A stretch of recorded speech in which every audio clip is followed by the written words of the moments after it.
Today, I'm gonna do something that, amazingly, I've never done in my 20 plus years living here in Japan. Today, I go full tourist.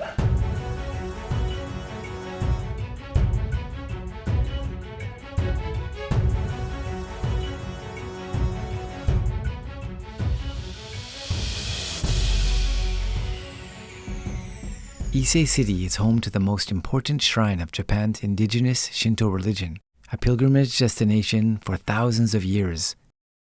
In addition to the shrine itself, another popular draw is the adjacent hospitality district known as Okage-yokocho, where visitors can enjoy food, drinks, shopping, and entertainment with a traditional Edo-era decor and festive vibe all year round.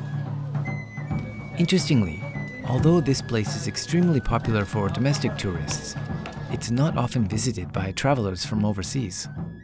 But this is starting to change as visitors to Japan seek out new authentic cultural experiences, which is why a local company has begun to offer English language, food, and culture tours aimed at foreign visitors. Since it's a new initiative, the tour planners were seeking monitors to provide feedback before things went live. Thinking it could be a great chance to experience the area as a tourist rather than just a local guy coming to hang out on the weekend, I applied and was thrilled to find out I'd been accepted. I ended up in the tour for vegetarians. Well, let's get started. Our first stop was probably the most exciting for me since it was altogether a new experience. The shop name is Kimono Biyori Ayano. Visitors can select from a variety of kimono styles and colors, and then are assisted as necessary by the friendly and experienced owner of the shop, who is also herself a designer. In my case, a lot of assistance was required, as I had no idea what I was doing.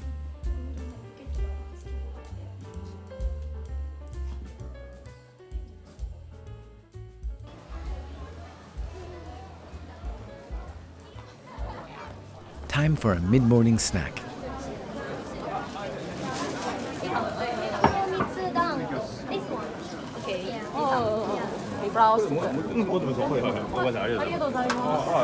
Dango-ya sells the classic Japanese sweet mitarashi dango, balls of chewy mochi rice with a sweet soy sauce glaze. This shop's signature offering is kuromitsu dango, which has a sauce made from dark, unrefined sugar and has a rich molasses-like flavor.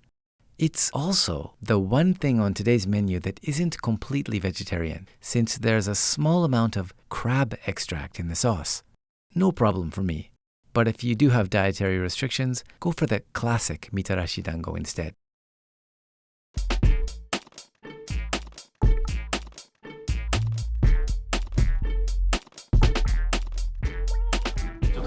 So I'm here today with my two new friends who also joined the tour with me. We just enjoyed eating our kuromitsu dango. It was very tasty. And next we're heading to the main shrine, Naiku, Kotai Jingu. So this is fun. Yes. Let's go. Yeah, let's go. Next we headed over to the shrine area for the cultural component of the tour. I won't get into that too much now, since Ise Jingu is a topic I've already covered in previous videos. That said, it was a great opportunity to deepen my knowledge of the history of this fascinating place, as well as hone my shrine visiting etiquette, which I admit has been getting a bit sloppy. We also had the good timing to witness a Shinto archery ceremony, which was another first for me. And then it was back to Okage-yokocho for more food, which was a good thing because it was lunchtime and we were all starting to get hungry. So next stop on our tour, we are heading for lunch.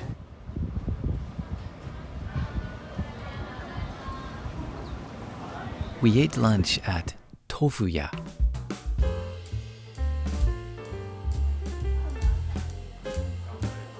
If you're looking for a memorable vegetarian meal, this is a great place to check out. We all enjoyed trying a wide variety of tofu dishes.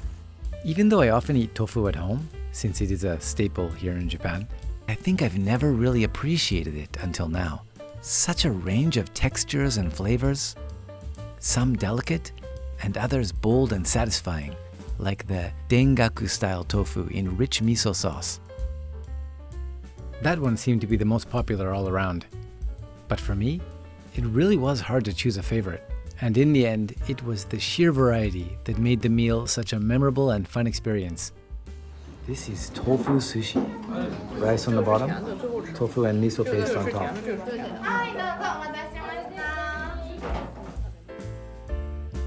And food aside, the traditional Japanese atmosphere was quite memorable as well.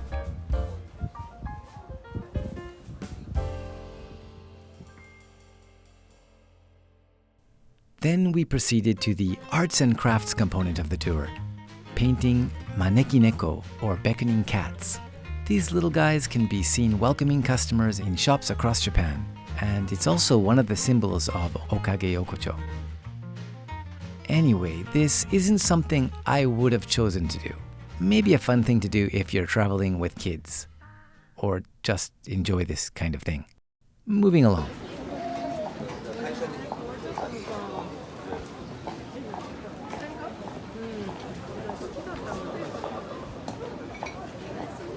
After wandering a little more around the central area of Okage-yokocho, we stopped for a drink at Fruit Labo, a drink stand offering up freshly squeezed and blended fruits. Cheers. Cheers! Cheers.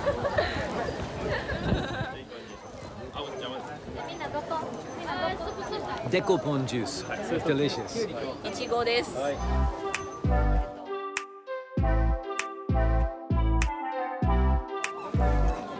And for our mid-afternoon snack, we sat down for a bowl of Ise Udon.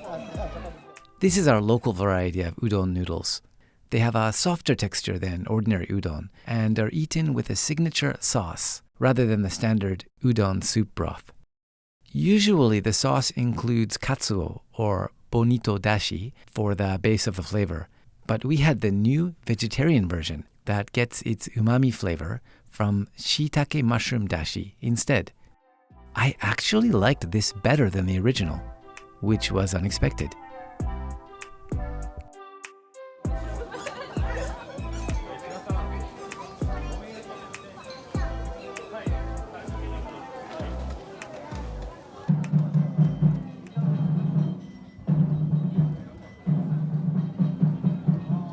The final stop of the day was Isuzu Cha-ya. Cha-ya just means tea shop in English, but I like the ring of the Japanese name better. Located in another beautiful old building, this is a tea house where we can try traditional Japanese sweets and high-quality local teas.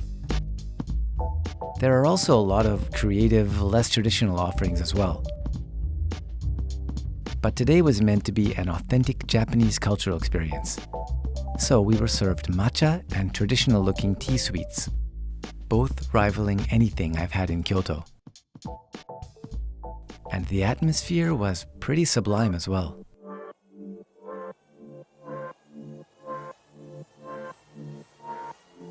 What a fantastic day.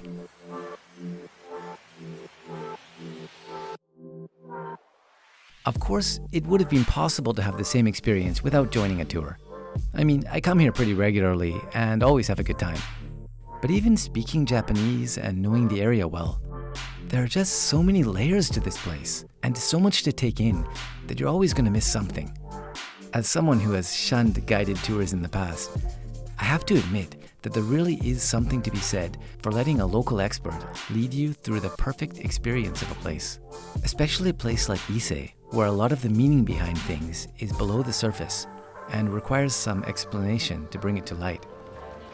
If you're interested in learning more about the spiritual and historical significance of Ise Jingu, you can start by checking out some of my previous videos on the topic.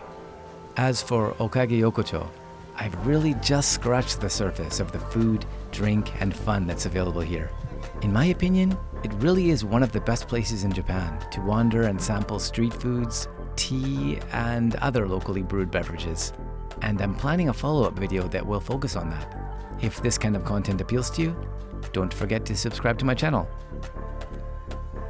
Thanks for watching.